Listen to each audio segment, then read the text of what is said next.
PBA results October 6, 2024. At Inanes Center Antipolo. Rain or shine take down Magnolia Chicken Templados in their due, or game 113-103 to face Talkin Text in best-of-7 semifinals of PBA Governors Cup Season SA. Magnolia Chicken LEDs as much a 12-point in early quarter 23-11. But the Rain or Shine boys made a big rally in the third quarter led by Aaron Fuller Adrian Nokam Andre Karkut on Kit Datu. They grabbed back the lead 85-83. Import Aaron Fuller scored 26 points and 9 rebounds. He named best player of the game 26 points, 9 rebounds, 2 steals. Johnner Clarito put up double-double 17 points and 10 rebounds. Other players contributed: Caracas 14 points, Sanayan 12 points, Datu 11 points, Belga 8 points, Lamedi 5 points, Mamuyak 2 points.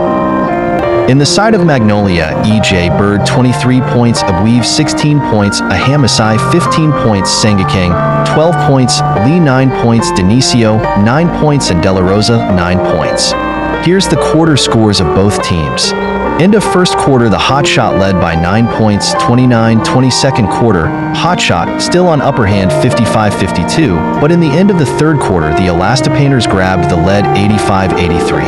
At the fourth quarter, Rain or Shine 113-103. Ayan mga idol, ano sa palagay niyo mga idol? Ito na ba ang pagkakataon na maaari nang magpalit ng coach ang Magnolia Chicken Templados o magbalasa ng mga players?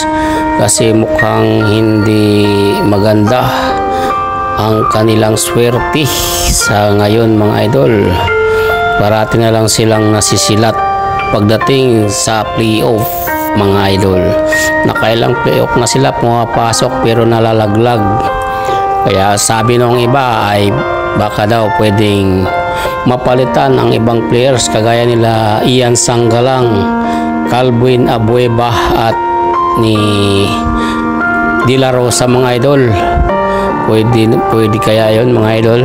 Yun ay kanila lamang mga opinion mga idol. Samantala ang talagang sentro ay ang kanilang coach na si Chito Victolero, na maraming nagsasabi na hindi na daw fit si Chito bilang coach ng Magnolia Chicken Templados mga idol. Ano sa palagay nyo mga idol?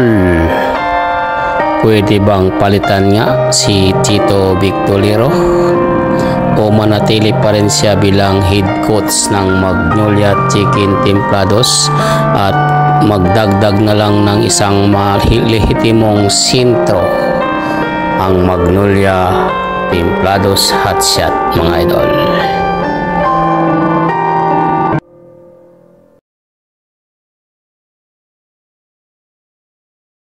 Ito mga idol, wala nang bukas. Do or die din ng San Miguel Bear versus Converge. Kung sinong mananalo ay siyang lalaban sa Barangay Ginebra.